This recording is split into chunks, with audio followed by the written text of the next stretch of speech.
जळगाव स्थानिक स्वराज्य संस्था मतदारसंघ विधान परिषद निवडणुकीच्या अर्ज भरण्याच्या शेवटच्या दिवशी जळगावच्या राजकारणात एकच खळबळ उडाली आहे। एकीकडे भाजप आणि उद्धव ठाकरे यांच्या शिवसेनेत थेट लढत होणार असं वाटत असतानाच ऐनवेळी महायुतीचे भागीदार असलेल्या उपमुख्यमंत्री एकनाथ शिंदे यांच्या शिवसेनेच्या नगरसेविकेने थेट बंडखोरी करत उमेदवारी अर्ज दाखल केला आहे। बरोबर ऐकलं तुम्ही। यामुळे भाजपचे टेन्शन वाढले असून महायुतीमध्ये उभी फूट पडल्याची चर्चा रंगू लागली आहे। 68 लोकांनी फॉर्म घेऊन ही प्रत्यक्षात फक्त 16 जणांनीच अर्ज भरल्यामुळे तब्बल 52 जण निवडणुकीच्या रिंगणातून आधीच बाहेर पडले आहेत। आज आपण या बातमीचा सविस्तर पंचनामा करणार आहोत आणि अगदी सोप्या भाषेत समजून घेणार आहोत की जळगावच्या या गडावर नेमकी कोणाची सत्ता येणार आणि या बंडखोरीचा कोणाला फटका बसणार। चला सगळं सविस्तर पद्धतीने जाणूया आजच्या व्हिडिओमध्ये।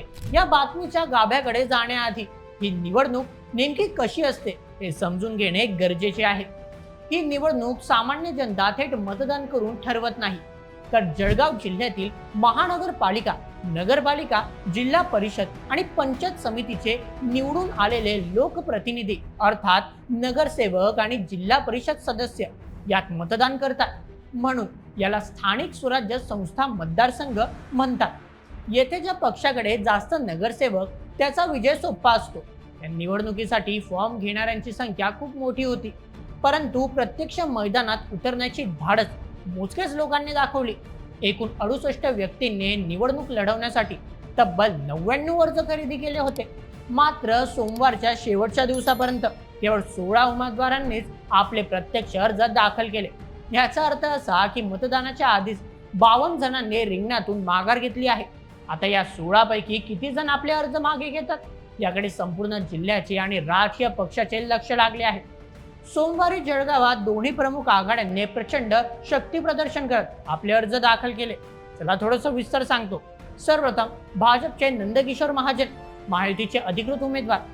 सोमवारी सकाळी भाजपतर्फे नंदकिशोर महाजन यांनी आपला उमेदवारी अर्ज दाखल केला। यावेळी भाजपचे मंत्री गिरीश महाजन, खासदार स्मिता वाघ, आमदार सुरेश भोळे, अमोल पाटील, महापौर दीपमाला काळे आणि माजी मंत्री गुलाबराव देवकर यांच्यासह भाजपचे शेकडो पदाधिकारी आणि कार्यकर्ते उपस्थित होते। जेएम फाउंडेशन मधून रॅली काढत सर्वांनी जिल्हाधिकारी कार्यालय गाठले आणि अर्ज सादर केला। द्वितीय उद्धव सेनेचे शरद तायडे, महाविकास आघाडीचे अधिकृत उमेदवार। भाजप नंतर महाविकास आघाडीतर्फे उद्धव ठाकरे यांच्या शिवसेनेचे उमेदवार शरद तायडे यांनी आपले उमेदवारी अर्ज दाखल केले। या दोन्ही उमेदवारांनी आपापल्या पक्षाचे अधिकृत एबी फॉर्म जोडले आहेत। या निवडणुकीतील सर्वात मोठा ट्विस्ट आणि राजकीय खळबळ म्हणजे ऐनवेळी झालेली बंडखोरी। जळगाव शहरातील शिंदे सेनेच्या शिवसेना नगरसेविका रेश्मा कुंदनकाळे यांनी थेट जिल्हाधिकारी कार्यालयात जाऊन आपला उमेदवारी अर्ज दाखल केला आहे। फक्त अर्ज भरून त्या थांबल्या नाहीत, तर पत्रकारांशी बोलताना त्यांनी म्हणाले, मी माझी उमेदवारी कोणत्याही परिस्थितीत कायम ठेवणार असा निर्धार बोलून दाखवला आहे। जर रेश्मा काळे यांनी आपला अर्ज मागे घेतला नाही तर महायुतीच्या मतांमध्ये मोठी फूट पडू शकते आणि ही बंडखोरी भाजप उमेदवार नंदकिशोर महाजन यांच्यासाठी मोठी डोकेदुखी ठरू शकते। याशिवाय भुसावळ येथील अनिल चौधरी यांनीही आपला अपक्ष अर्ज कायम ठेवणार असल्याचे स्पष्ट केल्यामुळे महायुती समोरील अडचणी वाढल्या आहेत। या सगळ्या बंडखोरीवर आणि अंतर्गत वादावर पडदा टाकण्याचा प्रयत्न करत भाजपचे दिग्गज नेते आणि मंत्री गिरीश महाजन यांनी मोठा दावा केला आहे। ते म्हणाले की जळगावची ही जागा संपूर्ण महाराष्ट्र राज्यात सर्वाधिक मताधिक्याने अर्थात सर्वात जास्त मतांनी विजयी होईल। तर दुसरीकडे महायुतीचे आमदार अमोल पाटील यांनी स्पष्ट केले की महायुतीमधील सर्व घटक पक्ष एकत्र येऊन ही निवडणूक पूर्ण ताकदीने लढवतील आणि मेहनत घेतील। निवडणूक प्रक्रिया शांततेत आणि पारदर्शक पद्धतीने पार पाडण्यासाठी प्रशासन सज्ज झाले आहे। सूत्रांनुसार पुढील वेळापत्रक आणि घडामोडी अशा आहेत। सर्वप्रथम अर्जांची छाननी आज म्हणजेच मंगळवारी सकाळी 10 वाजेपर्यंत उमेदवारांना त्यांच्या अर्जातील त्रुटी दूर करण्यासाठी आणि आवश्यक कागदपत्रे सादर करण्यासाठी शेवटची मुदत देण्यात आली आहे। त्यानंतर दुपारी अर्जाची तपासणी अर्थात छाननी सुरू होईल। वैध उमेदवारांची यादी दुपारी जाहीर केली जाईल।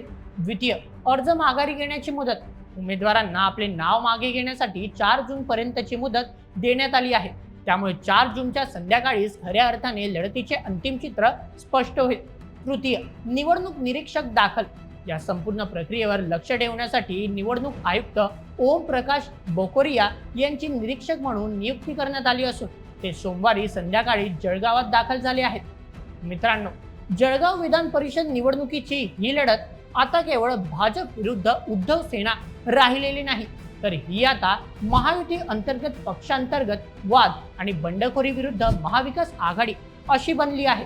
उपमुख्यमंत्री एकनाथ शिंदे आपल्या नगरसेवकीची बंडखोरी रोखण्यात यशस्वी होतात की रेश्मा काळे निवडणुकीच्या रिंगणात ठाम राहून भाजपचा खेळ बिघडवतात आणि 4 जूनला कोण माघार घेणार याकडे आता संपूर्ण महाराष्ट्राचे लक्ष लागून राहिले आहे.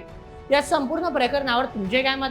तुम्हाला काय वाटतं? रेश्मा काळे माघार घेणार का नाही? तुमचे मत आम्हाला कमेंटमध्ये नक्की कळवा आणि अशाच व्हिडिओसाठी सबस्क्राईब करा बोल्ड MH आपल्या यूट्यूब चॅनलला. धन्यवाद.